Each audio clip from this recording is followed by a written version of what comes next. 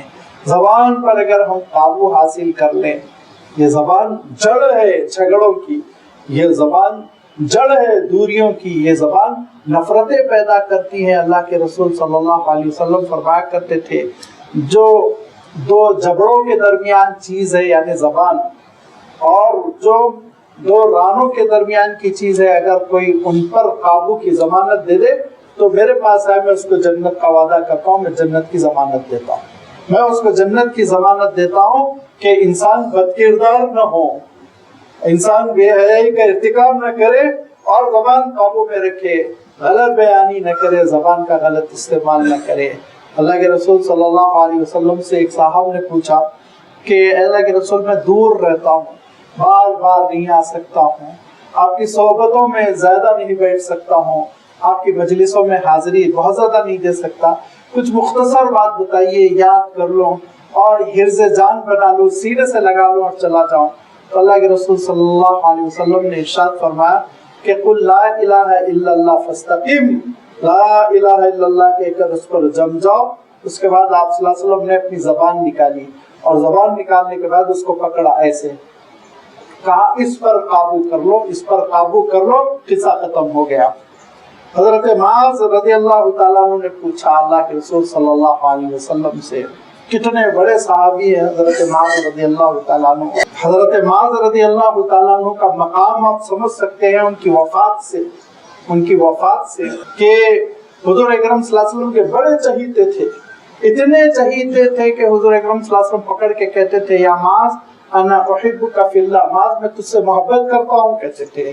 وہ حضرت معاذ رضی اللہ تعالیٰ عنہ جن پر حضور اکرم صلی اللہ علیہ وسلم فخر کرتے تھے، جب یمن بھیجنے لگے تو حضرت معاذ رضی اللہ تعالیٰ عنہ کی کل عمر اس وقت تقریباً 26 سال کے آس پاس رہی ہوگی۔ ان کو یمن کا گورنر، دائی اور ایڈمنسٹریٹر بنا کر بھیج رہے ہیں، اور امتحان لیا معاذ کیسے فیصلے کرو گے؟ تو کہا کتاب اللہ کی روشنی میں۔ کہا اگر کتاب اللہ میں تم کو اس کا اگزامپل نظر نہ آئے، نظیر نظر نہ آئے تو تو کہا میں آپ کے ارشادات میں پھر نظیر تلاش کروں گا. کہا میرے ارشاد میں بھی کوئی، میری احادیث میں بھی کوئی نظیر تم کو نظر نہ آئے تو کیسے فیصلہ کرو گے؟ تو کہا پھر میں اجتہاد کروں گا.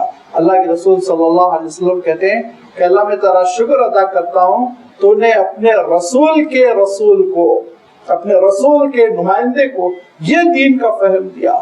اور پھر حضرت معاذ کو رخصت کیا، مدینہ منورہ سے یمن کی طرف جا رہے ہیں گھوڑے پہ بیٹھے ہوئے. حضور اکرم صلی اللہ علیہ وسلم پیدل اور باہر مدینہ منورہ تک چھوڑنے کے لیے آئے اور اس کے بعد کھینچا، قریب کیا، اور قریب کرنے کے بعد کان میں ایک بات کہی. حضرت معاذ رو پڑے اور اس کے بعد پیٹھ تھپ تھپا دی، رخصت کر دیا. حضرت معاذ چلے گئے. 1 سال بعد آئے تو حضور اکرم صلی اللہ علیہ وسلم کی وفات ہو چکی تھی. کہا کہ آخری جملہ اللہ کے رسول نے مجھ سے یہی کہا تھا، تم جب واپس آؤ گے تو معاذ مجھے زمین کے اوپر نہیں زمین کے نیچے پاؤ گے. پھر حضرت معاذ رضی اللہ تعالیٰ عنہ کو حضرت عمر نے ملک شام کی طرف بھیجا اور اس لشکر کے امیر تھے حضرت ابو عبیدہ، اور حضرت معاذ بن جبل اسی لشکر میں آپ کے مشیر تھے. اور فلسطین کے قریب ایک مقام پر پہنچنے کے بعد ذرا آپ دیکھیے اطاعت رسول کس کو کہتے ہیں کہ طاعون پھیل گیا. طاعون آپ جانتے ہیں نا، طاعون کے معنی ہوتے ہیں پلیگ کے. عجیب و غریب بیماری ہوتی ہے جس میں جوڑوں میں گٹلیاں سی نکل آتی ہے، دیکھتے دیکھتے انسان مر جاتا ہے، فوراً دوسرے کو لگتی چلی جاتی ہے. یہ امواس کا طاعون بہت مشہور ہے، ملک شام تباہ ہو گیا تھا. جیسے پچھلی صدی میں انگلینڈ کا طاعون بہت مشہور ہے، اور ابھی تھوڑے دنوں پہلے شاید 15-16 سال ہو گئے گجرات کا طاعون بہت مشہور ہوا تھا. پوری دنیا سے ہم کٹ کر رہ گئے تھے، جہاز بند ہو گئے تھے. وہ تاریخ اٹھا کر آپ دیکھیے، ساری دنیا سے لوگوں نے پورے ذرائع منقطع کر لیے تھے. پھر وہ گجرات میں بہت پھیلا، کچھ راجستھان میں پہنچا، دھیرے دھیرے ختم ہو گیا. تو یہ طاعون جب پھیلتا ہے تو پھیلتا چلا جاتا ہے. اس کی حد بندی کے لیے اللہ کے رسول صلی اللہ علیہ وسلم نے ایک بات ارشاد فرمائی، بہت اہم حکم ہے حضور اکرم صلی اللہ علیہ وسلم کا. بکثرت حدیث کی کتابوں میں یہ حکم ملے گا. ایک جگہ آپ صلی اللہ علیہ وسلم نے ارشاد فرمایا، دیکھو کسی علاقے میں طاعون پھیل جائے تو اس علاقے کا آدمی باہر نہ آئے، کیونکہ اللہ کے فیصلوں کے خلاف وہ عمل کر رہا ہے. اور اس کا نتیجہ کیا ہوگا؟ بیماری کو باہر پھیلائے گا، دوسرے گاؤں میں پہنچا دے گا، اور دوسرے گاؤں والا وہ اندر داخل نہ ہو. لہذا امواس کا طاعون پھیلا ہوا تھا، اور حضرت عمر رضی اللہ تعالیٰ عنہ فلسطین کے قریب پہنچ گئے تھے اور اس گاؤں میں داخل ہونے والے تھے. تو صحابہ نے یہ حدیث یاد دلائی کہ اللہ کے رسول نے صاف ارشاد فرمایا. کئی صحابہ نے کہا ہم نے بھی سنا، ہم نے بھی سنا. تو حضرت عمر سے یہ کہا کہ آپ بالکل داخل نہ ہو، آپ بالکل داخل نہ ہو، واپس چلیے آپ مدینہ منورہ. تو حضرت عمر نے کہا معاذ تم بہت قیمتی ہو. حضرت معاذ بن جبل رضی اللہ تعالیٰ عنہ سے حضرت عمر کہتے ہیں معاذ تم امت کے لیے بہت قیمتی ہو. 35-36 سال کے ہیں حضرت معاذ رضی اللہ تعالیٰ عنہ، 2 چھوٹے چھوٹے بچے ہیں، اہلیہ محترمہ ہیں. حضرت عمر کہتے ہیں معاذ تم امت کے لیے قیمتی ہو، تم آ جاؤ، جلدی آ جاؤ، ہم تم کو لے کے واپس چلے جائیں گے. تو حضرت معاذ گاؤں سے جواب بھجواتے ہیں، امیر المومنین اللہ کے رسول صلی اللہ علیہ وسلم نے فرمایا تھا کہ جس بستی میں طاعون پھیل جائے اس سے نہ کوئی نکلے اور اس بستی میں نہ کوئی داخل ہو، لہذا میں اللہ کے رسول صلی اللہ علیہ وسلم کے حکم کے خلاف ورزی نہیں کر سکتا. تم بہت قیمتی ہو. اللہ کے رسول صلی اللہ علیہ وسلم نے جن 6 لوگوں کے بارے میں کہا تھا، 3 مہاجرین 3 انصار یہ فتویٰ دینے کے اہل ہیں، ان سے علم حاصل کرنا، ان سے قرآن حاصل کرنا، ان میں ایک حضرت معاذ تھے. لہذا اللہ کے رسول فرماتے تھے قیامت کے دن علماء کے سردار کی حیثیت سے معاذ بن جبل اٹھیں گے، لہذا تم بہت قیمتی، تم آ جاؤ، قصہ ختم کرو. کہا اللہ کے رسول صلی اللہ علیہ وسلم کے خلاف ورزی نہیں، چاہے میں کتنا قیمتی ہو جاؤں حکم رسول کے خلاف میں نہیں جا سکتا. لہذا پہلے اہلیہ وفات کر گئی، پھر دونوں چھوٹے چھوٹے بچے، تیسرے دن حضرت معاذ رضی اللہ تعالیٰ عنہ کی بھی وفات ہو گئی، وہیں تدفین ہوئی آپ کی. لیکن آپ بستی سے نہیں نکلے. یہ اطاعت رسول، صحابہ کا جو اطاعت رسول کا جذبہ ہے وہ اس کا عشیر تو بہت بڑی بات ہے، 1% بھی ہمارے اندر نہیں، لیکن صحابہ کے حالات سے واقفیت ہی نہیں. یہ حضرت معاذ رضی اللہ تعالیٰ عنہ جو حضور سے لگے رہتے آپ صلی اللہ علیہ وسلم کی خدمت میں. تو حضرت معاذ رضی اللہ تعالیٰ عنہ نے کہا کہ اللہ کے رسول اور ایسا خلاصہ اسلام کا بتا دیجئے، یدخلنی الجنہ و یباعدنی من النار، میں اس جنت میں داخل ہو جاؤں، آگ سے بچ جاؤں۔ حضور فرماتے ہیں تو بہت بڑی بات پوچھ رہے ہو تم، یہ ایک چھوٹا سا کوئی تھوڑی مشورہ ہے کہ صبح یہ کر لو شام یہ کر لو۔ کہا کہ تم نے بات تو بہت عظیم پوچھی، لیکن جس کے لیے اللہ تعالیٰ نرم کر دے یہ بات، اور اس بات کو اللہ تعالیٰ جس کے لیے سہل کر دے، توفیق دے دے، راہ ہموار کر دے، اس کے لیے بڑی بات نہیں، وہ اس پر عمل کر سکتا ہے۔ لہذا فرمایا دیکھو ان میں سب سے پہلی بات تو یہ کہ اللہ کے ساتھ کسی کو شریک نہ کرنا، کسی کو شریک نہ کرنا، نہ اس کی ذات میں نہ صفات میں۔ دوسری بات یہ نمازوں کا اہتمام کرنا، زکوٰۃ عائد اگر ہو رہی ہے تو ادا کرنا، اور رمضان میں روزوں کا اہتمام کرنا، اور زندگی میں ایک بار حج کرنا، یہ ارکان اسلام ہے، آپ جانتے ہیں، اس کا تذکرہ فرمایا اللہ کے رسول صلی اللہ علیہ وسلم نے۔ اور اس کے بعد ارشاد فرمایا اور میں تم کو خیر کا جو باب داخلہ ہے، نیکی اور بھلائی کا جو باب داخلہ ہے وہ بتا دوں۔ تو حضرت معاذ نے کہا اللہ کے رسول ارشاد فرمائی، کہا یاد رکھو اس میں سب سے اہم بات یہ ہے کہ روزوں کا اہتمام کرو، الصوم جنۃ، اور روزہ شیلڈ ہے، تم کو گناہوں سے بچائے گا۔ روزہ جو بچانے کے لیے ایک ہتھیار ہوتا ہے نا، وہ شیلڈ کی مانند ہے جو تم کو گناہوں سے بچائے گا، الصوم جنۃ۔ اور یہی وہ روزہ ہے جس کے بارے میں حضور اکرم صلی اللہ علیہ وسلم فرماتے تھے کہ اے نوجوانوں وقت ہو گیا تو نکاح کر لو، اور اگر پوزیشن میں نہ ہو، خرچہ نہیں دے سکتے ہو، پیسے نہیں ہے، گھر آباد نہیں کر سکتے ہو، تو پھر روزے رکھو، فرمایا پھر روزے رکھو، کیونکہ روزوں کی وجہ سے نگاہوں پر بھی قابو رہے گا، کردار بھی اچھا رہے گا۔ لہذا اللہ کے رسول صلی اللہ علیہ وسلم نے روزے کو شیلڈ قرار دیا، جس سے شیلڈ پہلے زمانے میں جو فوجی استعمال کیے کرتے تھے، جس کو ہم اردو میں ڈھال کہتے ہیں، فرمایا روزہ جو ہے وہ دراصل ڈھال ہے۔ اور ارشاد فرمایا صدقات دیتے رہو، خوب اللہ کی راہ میں خرچ کرو، کیونکہ صدقہ وہ گناہوں کو ایسے ختم کر دیتا ہے، ایسے ختم کر دیتا ہے جسے پانی آگ کو ختم کر دیتا ہے۔ پانی آپ برسائیں گے، آگ ختم ہوتی چلی جاتی ہے، ایسے ہی گناہوں اور گناہوں کا بوجھ اور گناہوں کی سزا اور گناہوں کے وبال کو صدقہ دور کر دیتا ہے۔ لہذا صدقے کا اہتمام کرو۔ اور ارشاد فرمایا تیسری چیز کا اہتمام کرو، جب پبلک سوتی پڑی ہوئی ہو تو تم نماز پڑھو، تو تجافی جنوبہم عن المضاجع خوفا وطمعا، کہ اللہ کے پیارے بندے جن کے پہلو بستروں سے جدا ہو جاتے ہیں اللہ کی رحمت کی امید میں، اللہ کے خوف سے، جس کو ہم عرف عام میں تہجد کی نماز کہتے ہیں یا قیام اللیل کہتے ہیں، قیام اللیل کا اہتمام کرو، تہجد کا اہتمام کرو۔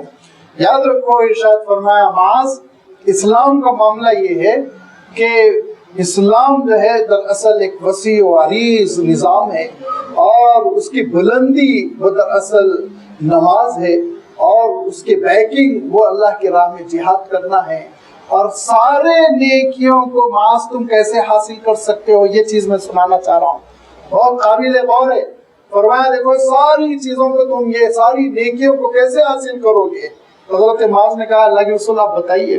کہا ساری نیکیوں کو حاصل کرنے کے لیے آپ نے اپنی زبان پکڑ لی اور کہا کف ھذا، اس پہ قابو رکھو، اس پہ زبان پہ قابو رکھو، اس زبان کو غیبت کرنے نہ دو، اس زبان کو چغل خوری کرنے نہ دو، اس زبان کو بہتان لگانے نہ دو، اس زبان کو برے القاب لگانے نہ دو، زبان پہ قابو رکھو، زبان پہ قابو رکھو۔ تو حضرت معاذ نے کہا اللہ کے رسول زبان یہ اتنے پرابلم پیدا کرتی ہے، اتنے مسائل پیدا کرتی ہے؟ تو آپ صلی اللہ علیہ وسلم ارشاد فرماتے اور نہیں تو کیا، یاد رکھو اکثر و بیشتر لوگ جہنم میں داخل ہوں گے اپنی زبان کی کھیتی کو کاٹنے کے لیے، زبان کی جو فصل آئے گی جہنم میں اس کو کاٹنے کے لیے جہنم میں جھونکے جائیں گے، جہنم میں ڈال دیے جائیں گے۔ یہ وہ زبان ہے جس کے غلط استعمال کی وجہ سے فتنے، یہ وہ زبان ہے جس کی وجہ سے نفرتیں، یہ وہ زبان ہے جس کی وجہ سے جھگڑے، یہ وہ زبان ہے جس کی وجہ سے گناہ بے لذت، بڑے بڑے جرائم، یہ وہ زبان ہے جس کی وجہ سے ہم دیکھتے ہیں نیکیوں کا قتل عام ہوتا چلا جاتا ہے، نیکیاں ختم ہو جاتی ہیں۔ زبان پر قابو رکھا جائے۔ رمضان المبارک میں اس بات کا اہتمام کیجئے، اس زبان کو غیبت مت کرنے دیجئے، بہتان ترازی مت کرنے دیجئے، غلط بیانی مت کرنے دیجئے، دروغ گوئی مت کرنے دیجئے۔ اور اللہ کے رسول صلی اللہ علیہ وسلم نے جو ارشاد فرمایا من کان یؤمن باللہ والیوم الآخر فلیقل خیرا،